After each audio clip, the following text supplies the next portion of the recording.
I'm Dr. Andrew Seeley with the Institute for Catholic Liberal Education, and I'm here to do some school talk with Cyril Cruz, the principal of Holy Innocents School in Long Beach, California. Cyril School has been one of our member schools for several years now, and we recently reached out to our member schools to get some ideas for how they celebrate Catholic Schools Week.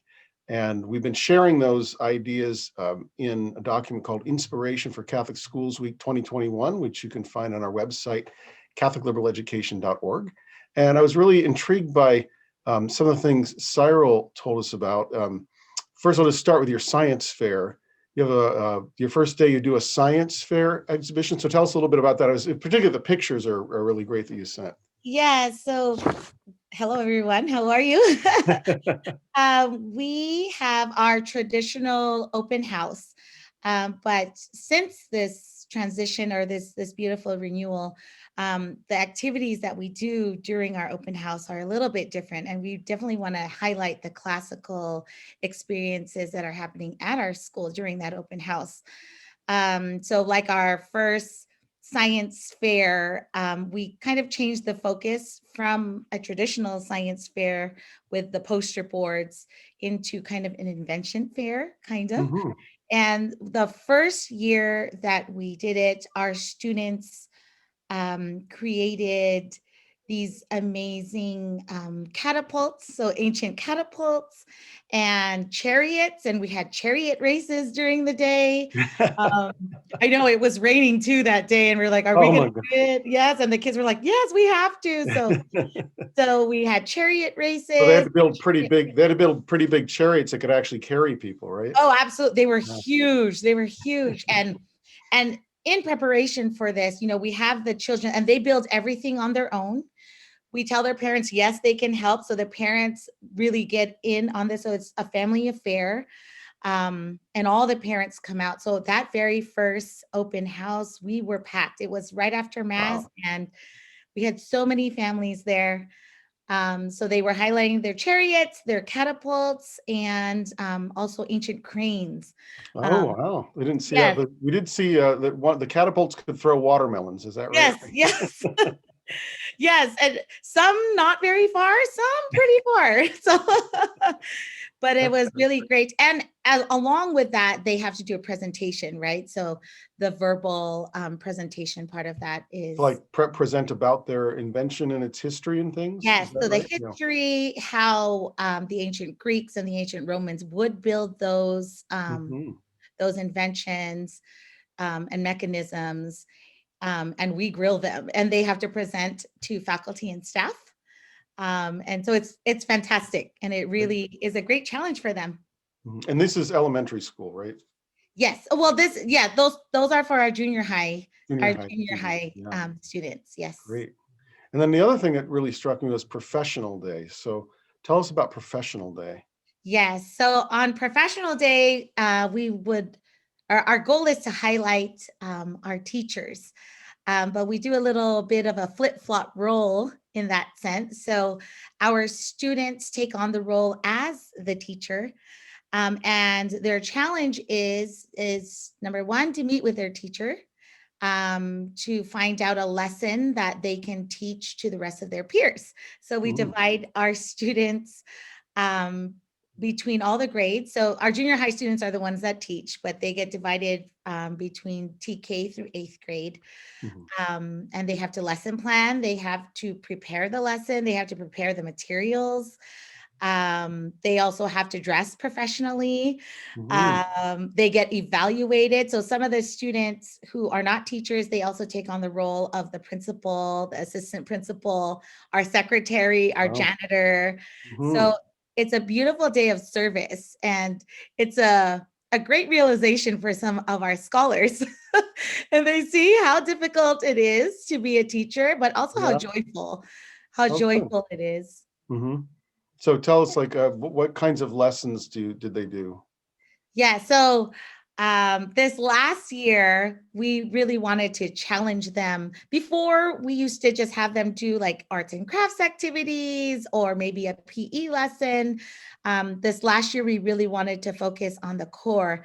our religion, history, and literature classes. So I Mhm. know that one of our classes focused on feudalism, right? And so they had to create this great lesson um, of showing the students, the role of the serfs, the role of all of those. And they created a game. And so they played a game with the students. It was Wow. fantastic. Yes.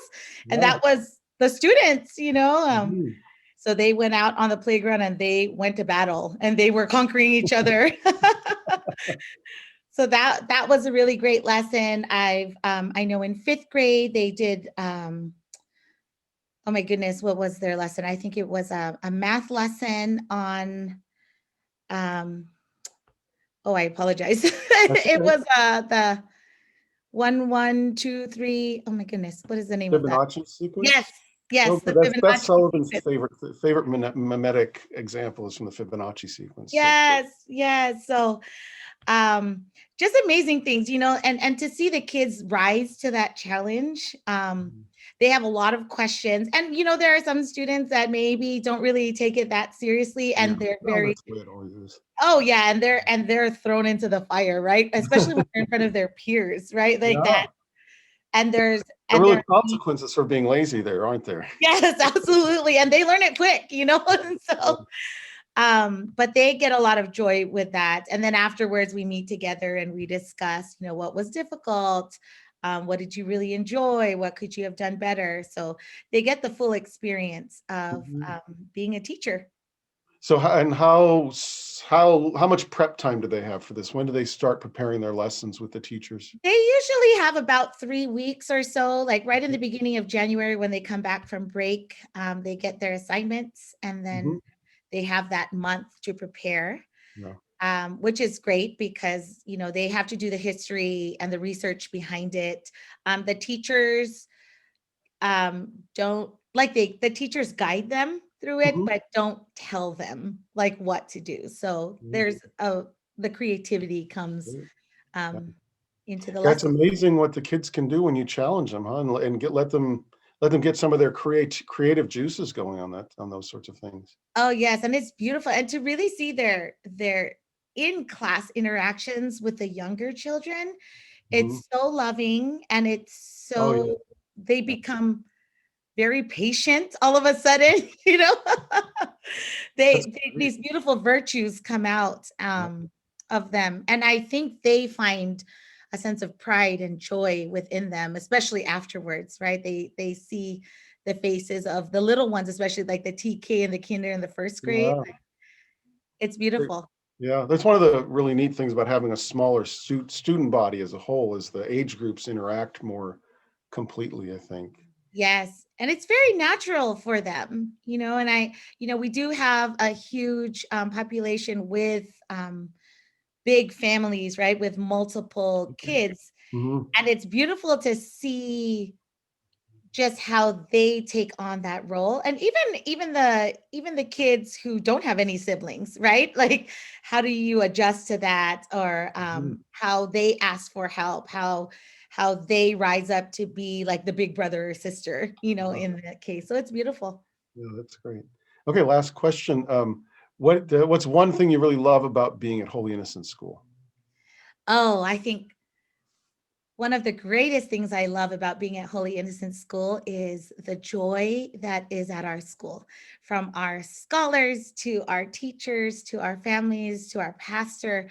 It is truly a family environment. Um, we are definitely providing, or it feels that we are a real Catholic family. We see each Mhm. other at Mass. They, oh my goodness, I apologize. That's true. It's okay. um, That's Yes, that's great. sorry. No, it's fine. It's easy to see the joy radiates out from the head. So thank you so much for joining me and for sharing your ideas. And again, remind you that we have this inspiration for Catholic Schools Week 2021 available on our website, catholicliteralureducation.org. So thanks so much, Cyril. Thank you. God bless you. God bless.